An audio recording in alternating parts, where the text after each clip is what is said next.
लगाए जा रहे थे कि साइक्लोन में तब्दील नहीं होगा, लेकिन अब वेस्टर्न डिस्टर्बेंस की वजह से साइक्लोन में तब्दील होता हुआ नजर आ रहा है, आगे भी बढ़ रहा है। वैज्ञानिकों का क्या कहना है, कितना खतरनाक साबित हो सकता है? साथ ही तटीय क्षेत्रों में क्या कुछ अपील की जा रही है? हर्षा, देखिए, जो विशेषज्ञ हैं उनका कहना है कि ये अरब सागर के उस हिस्से से जो है ये तूफान पैदा हुआ है जहां से मालदीव और दूसरे इलाके कुछ नजदीक में है।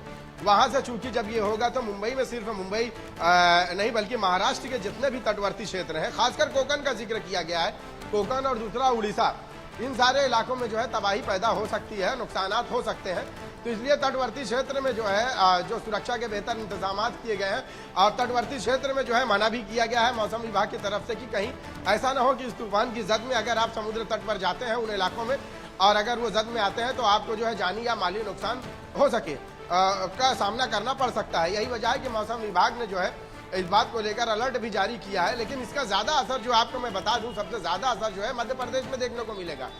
मध्य प्रदेश में जो है कई जिले में जो है इस तरह से तेज बारिश हो सकती है। हालांकि ये 9 दिन मध्य प्रदेश में गर्मी वाले दिन नौतपा रहेगा, लेकिन उसके बावजूद जो है इस मौसम का असर देखने को मिल रहा है। अब बात करते हैं अगर मुंबई या महाराष्ट्र के उन इलाकों की, तो आपको मैं बता दूं कि पहले दिन की बारिश के बाद से ही मौसम विभाग ने इस बात को लेकर 4 दिन के लिए अलर्ट जारी किया था और अलर्ट में उन्होंने इस बात का जिक्र किया था कि कई इलाकों में रेड अलर्ट, कई इलाकों में येलो अलर्ट और कई इलाकों में ऑरेंज अलर्ट जारी किया था। वजह उसकी साफ थी कि जिस तरह से पहले दिन मुंबई की तेज बारिश हुई है और इस बारिश की वजह से मुंबई जिस तरह से डूबी है, तो उन्होंने मौसम विभाग ने ये बात की आशंका जताई है कि मुंबई के दूसरे इलाकों में भी इसी तरह से तेज बारिश हो सकती है। अब मौसम जो तूफान शक्ति है इसका अगर जिक्र करें तो तूफान शक्ति की वजह से भी जो है ये इलाके जद में आ सकते हैं मुंबई के, और मुंबई में भी जो है तेज बारिश हो सकती है। लेकिन उसकी संभावना जताई गई है, संभव ये भी है कि वो तटवर्ती क्षेत्रों को जो है टच करके आगे निकल जाए, ये भी हो सकता है। जी हर्षा। बिल्कुल शाहिद, लेकिन असर अभी से देखने को मिलने लगा है। चेतन, मैं आपके पास भी आऊंगी। जिस तरीके से एमपी को ये प्रभावित कर रहा है ये तो आपने बताया, लेकिन इसके अलावा पाकिस्तान में भी इसका असर देखने को मिलेगा। देखिए, बंगाल खाड़ी से जिस तरीके से उड़ रहा है और अरब सागर के जो जुड़े हुए अरब सागर के हिस्से हैं उन इलाकों में अपनी तबाही मचा सकता है। पाकिस्तान पर पहले से ही पानी का कहर है, लेकिन ऐसे में अगर आता है तो कहीं ना कहीं वहां भी भारी नुकसान हो सकता है। लेकिन खास तौर पर अगर इसको असर देखा जाए तो मध्य प्रदेश में बेहद असर इसका देखने को मिलेगा। मौसम विभाग ने पूरे प्रदेश को लेकर अलर्ट जारी किया और 36 घंटे कड़े निर्देश दिए। खास तौर पर जो नदी तट वाले इलाके हैं उन इलाकों में विशेष रूप से निर्देश दिए। मौसम विभाग के माने तो आने वाले समय में 2 से 3 दिन यानी कि 36 घंटे को लेकर अलर्ट जारी जरूर किया गया है। लेकिन पिछले 2-3 दिनों से मध्य प्रदेश में मौसम में बड़ा बदलाव हुआ है। लेकिन देर रात जिस तरीके से मौसम में बदलाव हुआ है वो कहीं ना कहीं संकेत दे रहा है कि तूफान शक्ति अपना कहर दिखाने लगा है। जिस तरीके से दिल्ली और मुंबई के कुछ इलाकों में जो बारिश की तबाही हुई वो हालांकि मंजर मध्य प्रदेश में अभी तक देखा नहीं गया, लेकिन अलर्ट पर रहने के पूरे प्रदेश में निर्देश दिए गए कि सख्ती से सावधानी की बेहद आवश्यकता। और मध्य प्रदेश के साथ साथ अरब सागर के जुड़े हुए जो हिस्से हैं, क्योंकि पश्चिम बंगाल की खाड़ी से जो नमी आ रही है वो कहीं ना कहीं मध्य प्रदेश, और क्योंकि पश्चिमी और दक्षिणी जो इलाके हैं इन इलाकों में अपना कहर बेहद बरपाती है। यही कारण है कि जो इससे सटे हुए पश्चिमी और दक्षिणी इलाके हैं इन इलाकों में खास तौर पर बेहद अलर्ट होने के निर्देश दिए गए, जिनमें मुंबई है और कोकण है, उसके अलावा उड़ीसा है, उड़ीसा के साथ साथ मध्य प्रदेश है। इन इलाकों में तबाही का मंजर देखा जा सकता है।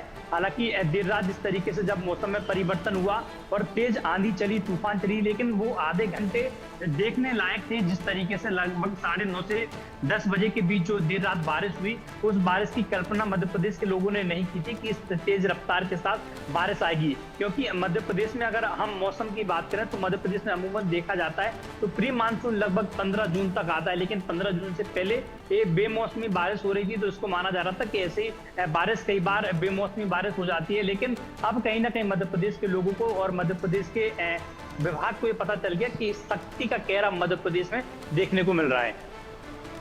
बिल्कुल, इसका असर कई ऐसे राज्य जो झेल रहे हैं, ऐसे कई राज्यों तक इसका असर पहुंच रहा है। शायद मैं आपके पास आऊंगी। मौसम में बदलाव के अलावा भी क्या इसका कोई असर देखने को मिल सकता है? क्या कोई डर की बात? देखिए हर्षा, पहले दिन की बारिश के बाद अगर अब तक की बात करें और ये तूफान शक्ति की बात करें तो देखिए इसमें मैं आपको पहले ही बताया कि जो तटवर्ती क्षेत्र हैं, खासकर कोकण, ये कोकण जो बेल्ट है रत्नागिरी का, यहाँ पे नुकसानात हो सकते हैं।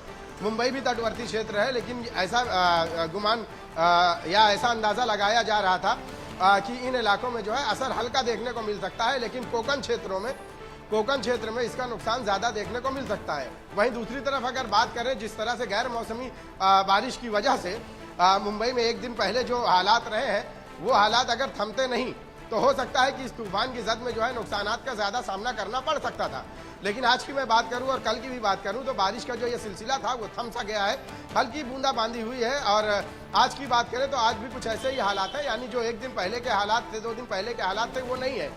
ना ही तेज़ बारिश है, ना ही तूफान है, ना तूफानी बारिश है।